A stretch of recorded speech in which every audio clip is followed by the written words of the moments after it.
अब आपको लिए चलते हैं नेल्सन मंडेला ऑडिटोरियम, जहां पर दिल्ली मेट्रोपॉलिटन एजुकेशन के मीडिया स्कूल में इंटरनेशनल मीडिया कॉन्फ्रेंस का आयोजन किया जा रहा है। इस कार्यक्रम में मुख्य अतिथि के रूप में भारत एक्सप्रेस के group managing editor Radheshyam Rai ji शामिल हो रहे हैं। मैं अपना अनुभव बताता हूँ। 1988 का वर्ष था और हम लोग इलाहाबाद यूनिवर्सिटी के फाइनल ईयर स्टूडेंट थे। अचानक घोषणा हुई कि इलाहाबाद से दोबारा अमिताभ बच्चन चुनाव लड़ेंगे और उनकी सभा कचहरी पे आयोजित की गई। हम लोग अमिताभ बच्चन को सुनने के लिए कचहरी पे उपस्थित हुए। आधे घंटे इंतजार के बाद अचानक घोषणा की गई कि नहीं, अमिताभ बच्चन तो नहीं आएंगे, अब आपको सुनील शास्त्री को सुनना पड़ेगा। तो हुआ क्या कि जो उपस्थित लोग थे वो तो चले ही गए, साथ में वो माइक और झंडा भी उठाते चले गए।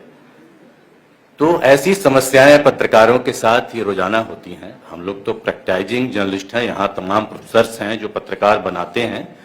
हम लोग गढ़े गए पत्रकार हैं, अपने जीवन में जो कुछ झेला है, संघर्ष किया है, अपना अनुभव आप लोगों से मैं शेयर करूंगा। और खासतौर से इस सभागार में बोलना कुछ वैसा ही है जैसे बनारस में तमाम विद्वानों का अखाड़ा हुआ करता था और शास्त्रार्थ में सारे विद्वान अपनी शिखा चोटी बांधकर एक दूसरे को पराजित करने के लिए ग्रंथों का उद्धरण दे करके और संस्कृत के श्लोकों उद्धरण दे करके दूसरे के तर्क को काटते थे।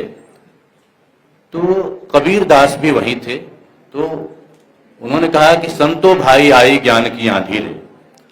अब यहां लगातार 2 घंटे की आंधी के बाद पैर टिका करके बोलना भी एक चुनौती है।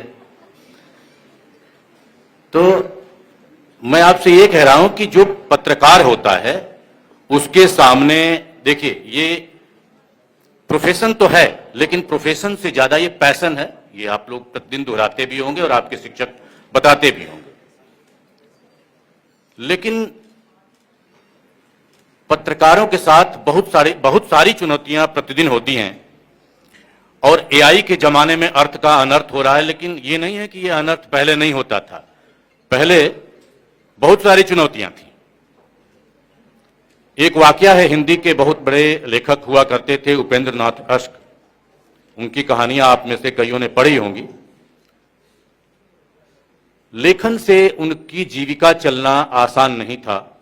उन्होंने एक नीलाभ प्रकाशन करके एक प्रकाशन कंपनी खोली, पब्लिशिंग हाउस, सिविल लाइंस में, लेकिन उसमें भी उनको घाटा लगा। तो उन्होंने अपने घर के आगे एक परचून की दुकान खोल ली। ये इलाहाबाद शहर में बहुत बड़ी खबर थी। इलाहाबाद में एक अखबार हुआ करता था, अमृत प्रभात, और उसका जो मालिकाना था वो नॉर्दर्न इंडिया पत्रिका, एक इंग्लिश अखबार निकलता था। एक ही छत के नीचे दोनों अखबार निकलते थे। अमृत प्रभात के रिपोर्टर ने यह खबर छापी कि हिंदी के मशहूर पत्रकार बने परचूनिया। यह बहुत बड़ी खबर थी इलाहाबाद में कि लेखक की ऐसी स्थिति हो गई। अब वो खबर जब हेडलाइन बायलाइन जब वो प्रेस में गई तो इंग्लिश डेस्क पे हलचल मची कि देखो यार, हिंदी वाले कुछ धमाका कर रहे हैं और तुम लोग ये खबर कवर ही नहीं किए। तो बोला खबर क्या है, लाओ कॉपी लाओ भाई, हिंदी वाली खबर जो डेस्क पे खबर लिखी गई है उसको ले आओ। इंग्लिश डेस्क पे खबर आई तो बोला कि करना क्या है, इसका अनुवाद कर दो। इंग्लिश के लोगों ने कहा यार, ये परचूनिया, ये बेवकूफ हिंदी वाले कूड़ा करते रहते हैं, ये परचूनिया कुछ होता ही नहीं। दरअसल ये क्या है, ये है पंचूनिया। और इसका होगा कि अंग्रेजी अनुवाद ये होगा कि renowned Hindi writer is selling lime water. बोला बहुत बढ़िया, छाप दो इसको। उन्होंने छाप दिया नॉर्दर्न एनआईपी में।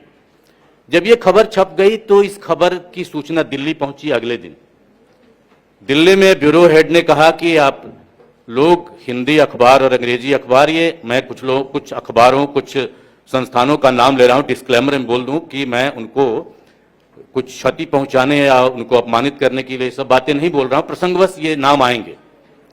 इंडियन एक्सप्रेस के संपादक के पास जब ये खबर आई तो उसने बहुत लताड़ लगाई अपने ब्यूरो को कि कल इलाहाबाद में ये खबर छपी थी और आप लोग जनसत्ता और इंडियन एक्सप्रेस निकाल रहे हैं और आपके यहां ये खबर ही नहीं है, शर्म आनी चाहिए।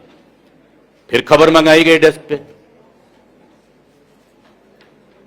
जनसत्ता के पत्रकार ने कहा कि ये यार लाइम वाटर कहां बेचा जाता है इलाहाबाद में, ये अंग्रेजी वालों को कुछ आता जाता नहीं है, सब महामूर्ख हैं, ये अनुवाद का काम करते हैं, दरअसल ये होगा लेमन वाटर।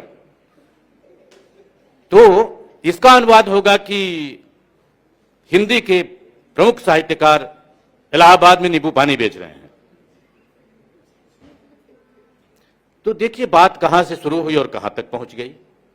तो ये नहीं है कि ये चुनौतियां पहले ही थी, परचून से बना वो लाइम वाटर, फिर उससे पंचून बना, पंचून से फिर वो नींबू पानी लेमन वाटर बना, ये सब यात्राएं हुई।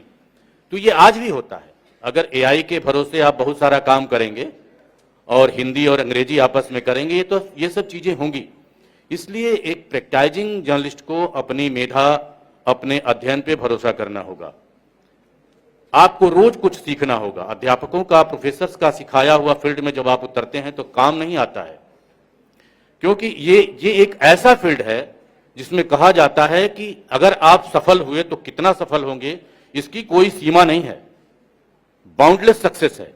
और अगर आप फेल होंगे तो मर्सिलेस फेल्योर है। इस फील्ड में कोई बचाने नहीं आएगा आपको, कहां जाके टिकेंगे। इसलिए आपकी मेधा, आपकी प्रतिभा, आपका परिश्रम ही पहुंचाएगा जहां आप पहुंचना चाहते हैं। तो प्रतिदिन की परीक्षाएं आपके जीवन में होनी है।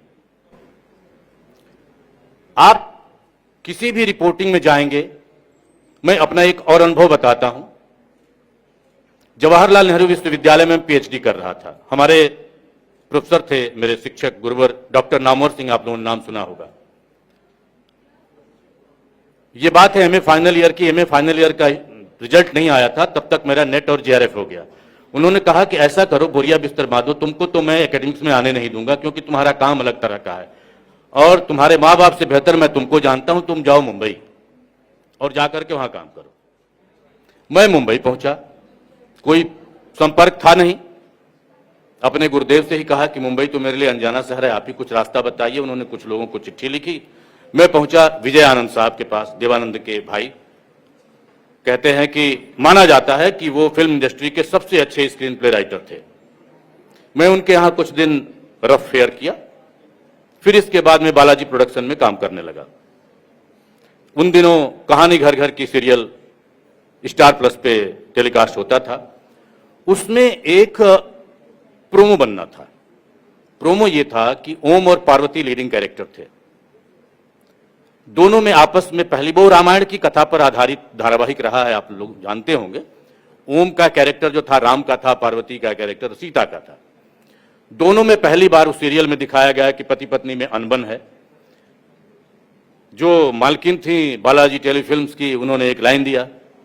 लाइन ये थी कि राम, जो ओम है, वो बोलता है पार्वती से कि हमारे और तुम्हारे बीच में इतनी दूरी आ जाएगी, मैंने सोचा नहीं था।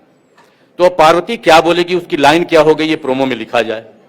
3-4 दिन मंत्रणा हुई, मुझे सौंपा गया। मैंने अपने गुरुदेव को फोन लगाया। उन्होंने कहा नहीं, इसमें कोई रास्ता नहीं है, तुम अपने आप को समझो, अपने आप को उन स्थितियों में डालो और फिर उसका जवाब खोजो। फिर जो जवाब आया मैंने लिखा कि मैंने सच की ओर एक कदम बढ़ाया और तुमने इसे फासले का नाम दे दिया। तो इस पर मैं ये कह रहा हूं कि कुछ भी आपको आपके अध्यापकों और आपके प्रोफेसर से पढ़ाया हुआ काम नहीं आएगा। एक ओरिएंटेशन आपका हो जाएगा, आपको एक मोटा मोटी समझ आ जाएगी कि क्या करना है और क्या नहीं करना है। वो जो आपने पढ़ा होगा कि 5W और 1H, उसके इतर भी बहुत सारी चीजें हैं। उसमें सबसे पहला तो यह है कि रेने डेकार्ट ने शुरुआत में कहा था, डाउट करिए, सब पर डाउट करिए, सब कुछ पे संदेह करिए। जो फैक्ट आपके सामने है सबसे पहले उस पर संदेह करिए, ये सच नहीं है। तो रेने डेकार्ट ने ही इसका उत्तर भी दिया था, cogito ergo sum, I doubt, I think, therefore I am. तो जब आप एक्सप्लोर करेंगे, जब आप चीजों से रूबरू होंगे, जूझेंगे, तो आपको रास्ता दिखेगा। दिल्ली मेट्रोपॉलिटन एजुकेशन के इस मीडिया हाउस में आज का प्लेनरी सेशन बहुत ही शानदार रहा। खुद मुझे बहुत कुछ सीखने को मिला। आप लोग श्रोता के रूप में इनरिच हुए होंगे।